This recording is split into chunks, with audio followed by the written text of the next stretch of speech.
Good day mga kajugols! May nagtanong nga pala nung isang araw kung paano ko nililinis yung mga tank dito sa Jugols. So ito, magandang example. Itong tank natin na to, madumi yung loob niyan. Ayan, pinupunasan ko para makita nyo. So ngayon gagamitin natin itong magnetic cleaning brush ng aquarium. Kung yan man yung tamang tawag dyan. Nakita nyo, ganyan lang gamitin yun, no?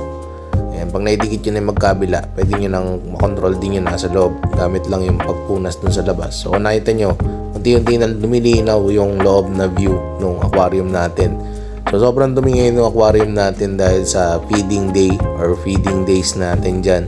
Ayan, so nagpapakain tayo ng Chubipex, ng BBS. Ayan, so sobrang dumi talaga niyan sa loob lang ng 2 araw.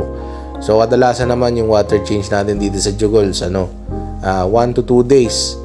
Ayan, basta nakita natin na madumi, water change. Pero pag chubby, talagang sa hapon, water change ko na. Kasi yung mga residue na chubby dyan sa ilalim, malakas makapagpadumi ng tank yan. Kaya kinukuha ko yan.